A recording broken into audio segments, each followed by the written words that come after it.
The narcissist only gives you an illusion. You fell in love with an illusion. You fell hard and deep for something which never existed.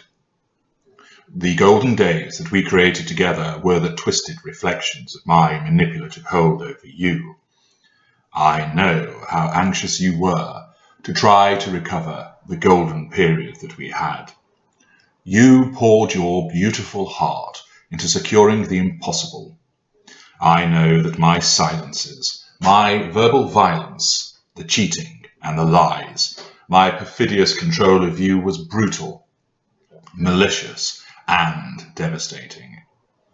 I understand that the whole avalanche of manipulative techniques I applied to you, in savage wave after insidious wave, crushed your self-esteem, mauled your sanity, and shattered your world. This brutality was nothing compared to the aftermath. For now, you have slipped away from my tight, choking grip.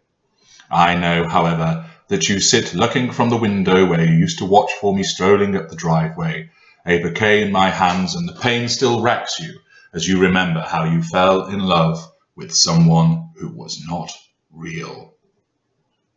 Memory after memory stirs from within, an endless loop of best of moments that you want to stop remembering, but you cannot. It hurts, yet you still want to remember, because even as the pain rises in your chest, you still feel the flicker of your love for me, and you still cherish that. Like the drug addict, you know that the line of cocaine is no good for you, but you still need to snort it. The cold silences may no longer chill our living room. The sting of my slap across your cheek has long since faded. The barbed comments I fired your way each day have lost their power to wound. All of that has gone. The one lingering, torturous pain that still sits deep within you is the knowledge that the reality was you were in love with an illusion.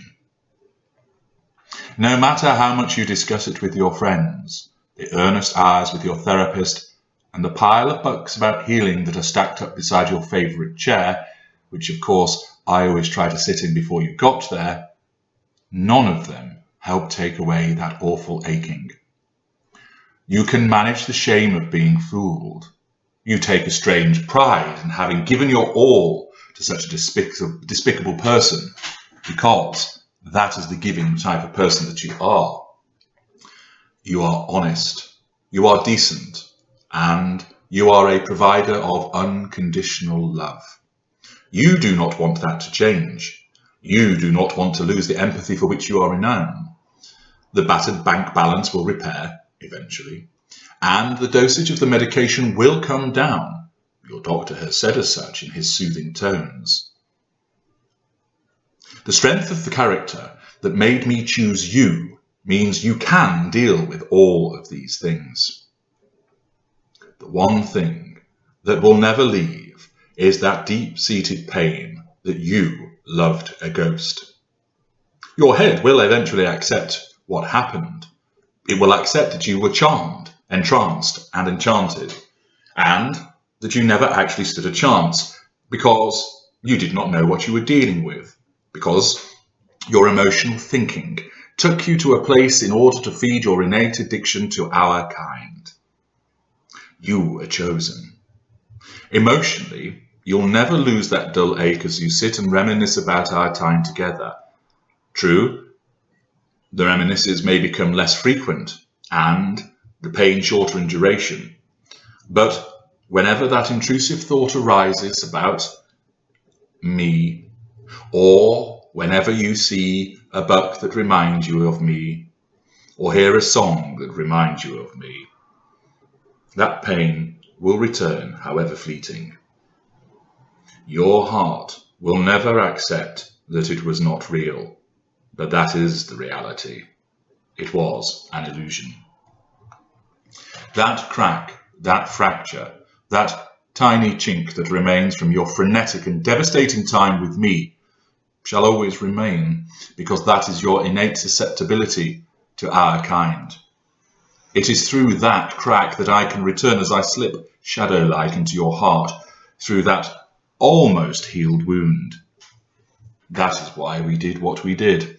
So we always had a way back in. For all of the strength that you exhibit through never taking a call from us, from changing email accounts, from burning the pictures and changing mobile numbers, you are never totally safe. Yes, you manage to evade the snaking tendrils that we uncoil to try to haul you back in under our spell. You will have to maintain that vigilance for the rest of your life. Not at a heightened level, admittedly, but you must always be aware of the impact of your emotional thinking that will try to draw you back into engaging with our kind.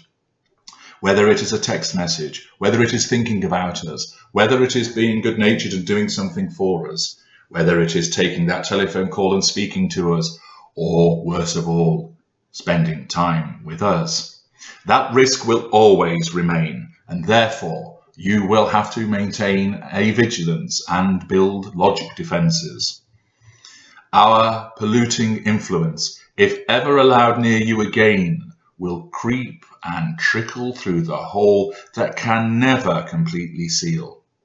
You are consigned to a lifetime of wariness and maintain your defenses, because that damage, that small scintilla, the iota of a mote of damage, no matter how small and how tiny, remains permanent. And that is the power of the illusion that we showed you.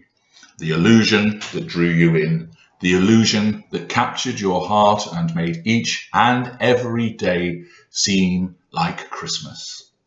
The illusion that you had found your soulmate, that we had found our soulmate. The illusion, the illusion, the illusion. You will always be in love with the person you thought that I was.